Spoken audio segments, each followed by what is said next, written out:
Hello and welcome to this week's tarot reading for all fire signs. I hope this finds you well. I trust you will use your own intuition as your primary instrument of resonance. Leave behind what does not reverberate.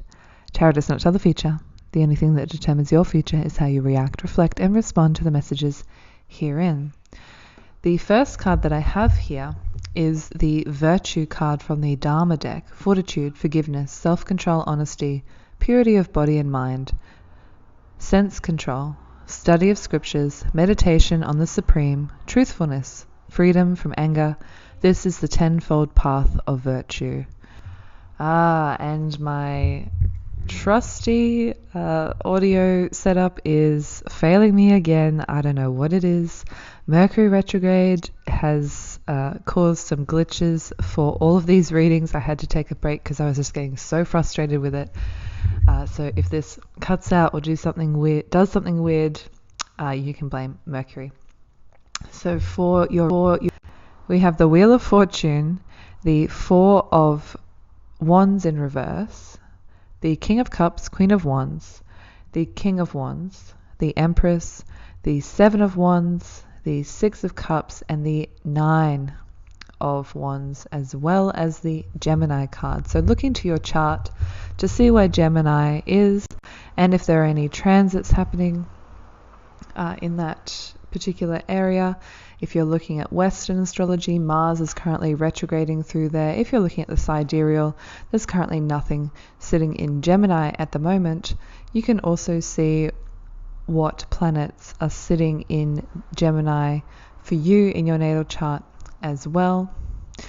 And this seems like a family affair. Something from the past is coming back up. We have the Six of Cups and the Four of Wands in reverse, which says that there's something from the past, from the childhood, coming up that you're working through, and it could have been a very inauspicious time for you, or something that you're emotionally just processing through.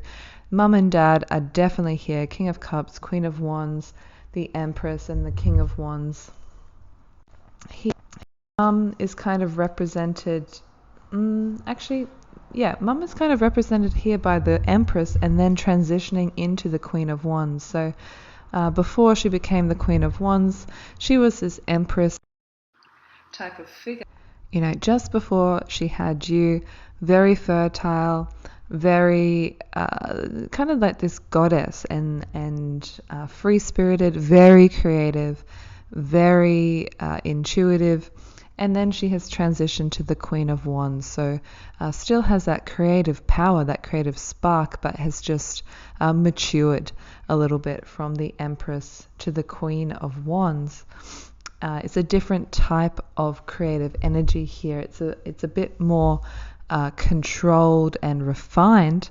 And then you also have Dad sitting here, was the King of Wands. He was very creative. He was very sure of himself, very strong, very virtuous himself, with a lot of goals, and then turning towards the King of Cups. So a little bit more emotional, a little bit more possibly even turbulent. I feel as though that this is more about Dad than it is about Mum here, in terms of the family issues. And it could also be siblings. Sorry, this thing just keeps cutting out. Siblings with Gemini here, very close connection to siblings that you might just be working through. Definitely some fighting energy that's happening here with the Seven of Wands, not backing down.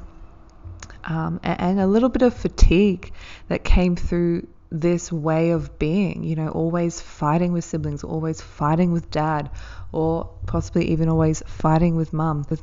And just realizing that that's not the way to live your life now going forward, looking back on your childhood and how much energy was just like kind of wasted, maybe throwing tantrums or causing a ruckus, causing a disturbance for no real good reason other than maybe just to lash out or cause some sort of drama. And of course, reverse these energies as you see fit. Maybe you have a child that is, doing this behavior, and you're just like, gosh, how do I remedy this? How do I fix this? Just becoming more conscientious about maybe why they're doing this behavior. Why are they acting out? And again, thinking back to your childhood, why was I acting out? Why was I doing this behavior? What need was I trying to get satisfied by acting or behaving like this? And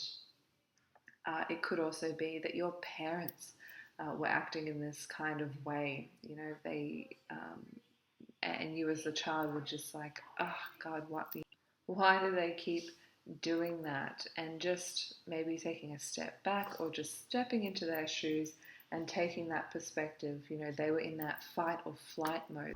They themselves were stressed and not thinking in the best way. And just releasing that now. Releasing what could have, should have, would have been, things that you could have said, would have said in the situation. Just letting go of all of those things, and just being real honest with yourself about this process of letting go and releasing, and knowing that you can create a new future. There is unlimited potential in your future of how this relationship can continue on with either your parents or your children or your siblings here. It's definitely a family affair, and just realizing that the fortune can be reversed here. Things can turn around for the better, and there can actually be a positive relationship coming out of this. We do have the gold card as well, which I feel as though is the goal. Just to have that solid, lasting, valuable relationship within your family that may not have been there before, and creating that, making that a reality for yourself, and knowing what you want and what you don't want in terms of family dynamic. It could also be family counseling, something like that. Maybe you're taking the next step. Okay, that's all I have for you this week. And again, apologies for these technical difficulties. They're irking me just as much as they probably irked you during this reading. So thank you for listening. Bye.